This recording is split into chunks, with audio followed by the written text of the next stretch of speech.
Hello, geometry. Welcome to the start of topic 7 on similarity. We're going to start with lesson 7.1, which is dilations. So similarity is related to congruence. If you remember our congruence talk, same size, same shape, you'll see that similarity, there's one major difference between that. And I won't give away now, we'll wait. So we're going to talk about 7.1, which is dilations. Dilations is a form of a transformation, right? So when we talk about dilations, we're talking about a transformation. But we're going to call this a non-rigid transformation. So if you remember our rigid transformations, reflections, translations, rotations, those kept your figures congruent. Here, your figures will not stay congruent, will not be congruent, right? You're going to see that something's going to change from the first figure to the second figure. And we'll talk about that as we go through.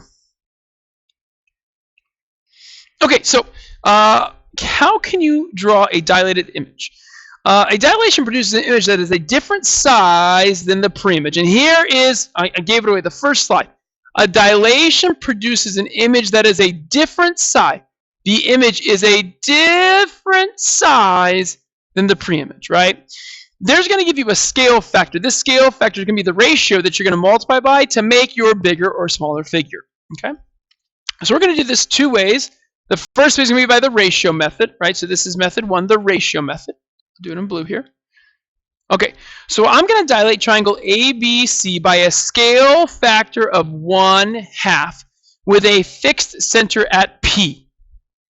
So when you do a dilation, you need a scale factor and you need a center that you're dilating from, P. Okay? And again, that center is called the center of dilation. So here's the thought of it all, right?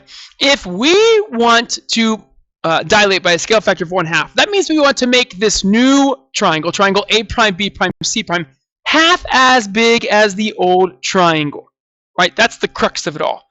Okay, so when we do this here, I'm going to connect a P to A. I'm going to do the best I can.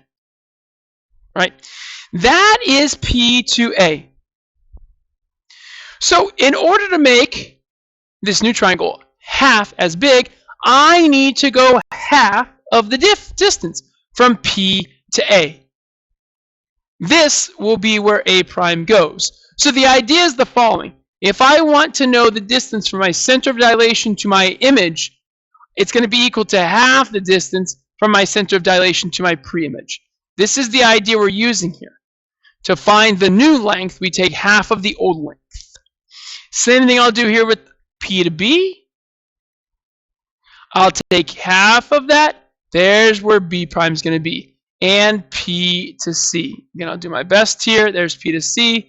That's about half it. There's C prime. And again, if I connect A prime, B prime, and C prime, what it should look like is it should look like the same shaped figure, right? These two triangles should look similar in figure.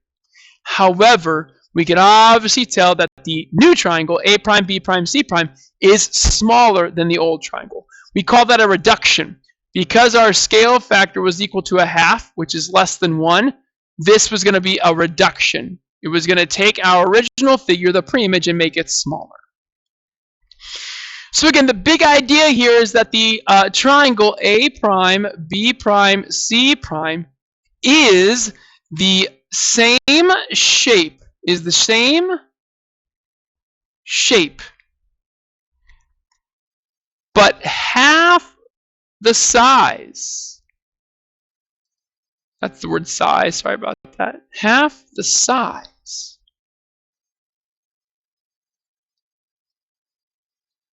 of triangle ABC. And that's a big idea. And that's what we're talking about here in this section on dilations, this lesson on dilations. All right, cool. All right, now let's try the second method here, which is called the parallel method. So this was the ratio method. Let's try the parallel method. Okay, so it says now let's do the dilation. Again, we're going to use the parallel method. Now we're going to dilate W, X, Y, Z by a scale factor of 2 with a center of dilation of Q. Okay, so now because our scale factor is equal to 2, which is greater than 1, this is going to be called an enlargement. So this figure is going to be big, right? It's going to be bigger than the old one. So in the parallel method, here's how you start. Okay, so we're still going to draw and connect Q to W. But because this is going to be an enlargement, I kind of overstepped that last problem. I knew that was going to be a reduction 1/2, so I knew it'd be smaller. Here, the new triangle is going to be bigger, so make sure you extend these connections because you know the new points will be outside.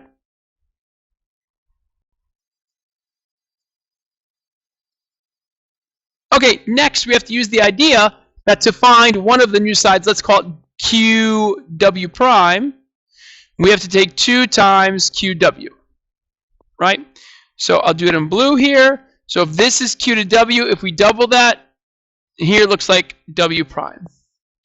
And now we use the parallel method, right? So to get from W to X, we need to do parallel. So take this line and just eye it up and go parallel. There we go. And there's X prime. Take it and go parallel. I try my best. There's Y prime. Take it and go parallel. Looks pretty horizontal to me. There's Z prime. And take it and finish it up. You should be able to connect them with the parallel segment. Close enough. There we go. And again, these two are parallel. Those two are parallel. Let's go that way. No. Hold on. My arrows. Tough decision, right? Which way to draw the arrows? To your right. Those two are parallel. And those two are parallel. And we use the parallel method. So in all of these problems, right, your pre-image in your image will be parallel. So WX will be parallel. Segment WX will be parallel to segment W prime X prime. Right, so these two ideas should hold for both figures. And again, what is the big idea? The big idea is the fact that W prime, X prime, Y prime, Z prime is the same shape, but twice the size, but twice, or 2 times, but twice the size of the original preimage WXYZ. Big idea.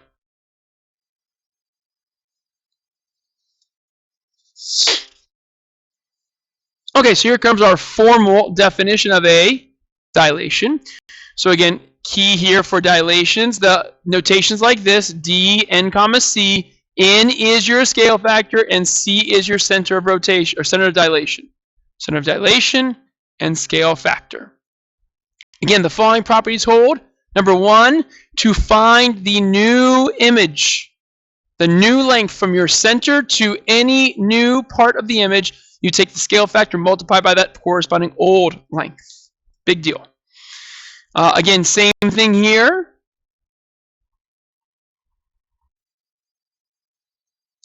If your image includes the center of dilation, that point just stays the same. And then your enlargement reductions. If n is greater than 1, it's an enlargement. If it's less than 1, it has to be positive, but less than 1, it's a reduction. And you notice that every angle is congruent to its image. So because every angle, that's why these two figures stay the same shape. Right? They don't change shape. And now on a coordinate plane, right? On a coordinate plane, in order to do this dilation, right?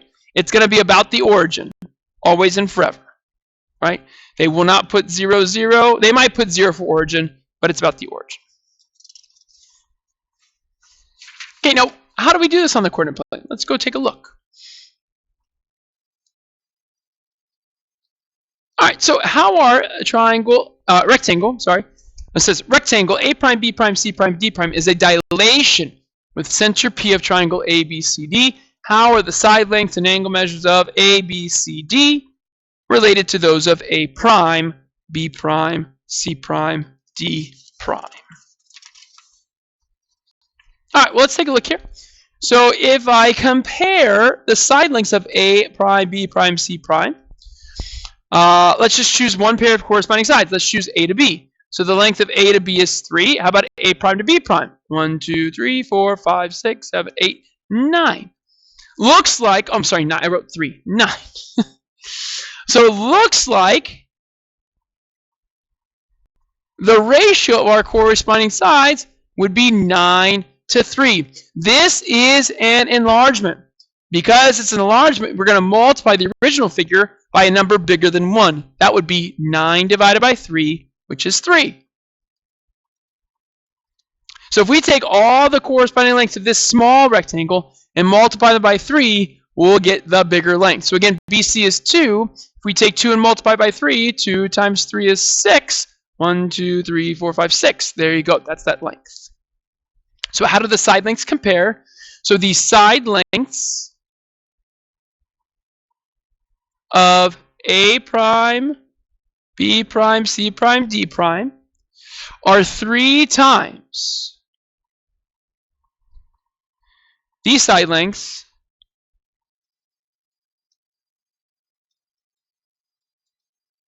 of A, B, C, D. So use notation to find A prime, B prime, that length, you would take 3 times AB, which is what we did.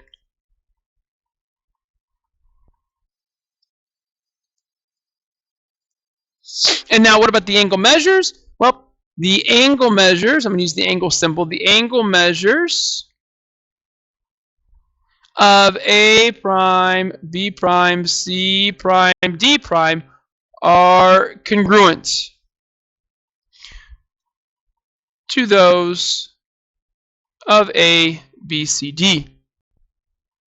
And again, that is why these two rectangles are the same shape. Both kind of tall, skinnier rectangles.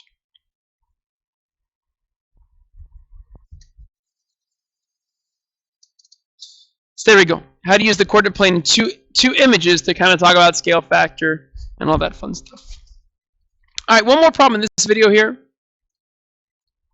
Example 3. It says quadrilateral J prime, K prime, L prime, M prime is a dilation of JK, LM.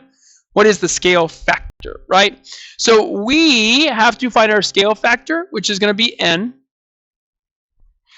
So we know to find the new length, right? And on this picture, the new length would be K prime, L prime, or L prime, K prime. Doesn't matter. I'll use K prime, L prime. We need to take our scale factor times the old corresponding length, the pre-image corresponding length of KL. Right? So here, K prime, L prime is 18. Right? And is our scale factor, and KL is 12. And to find our scale factor, we just simply divide by 12. When you divide by 12, if you divide the top and bottom by 6, so divide by 6, divide by 6, 18 divided by 6 is 3, 12 divided by 6 is 2, that is your scale factor. So our scale factor here is 3/2 or 1.5. And again, notice that your new figure, the prime figure, is bigger. This is an enlargement. That makes sense because your scale factor is bigger than 1. All right, done with video 1. Video 2 is coming up right next.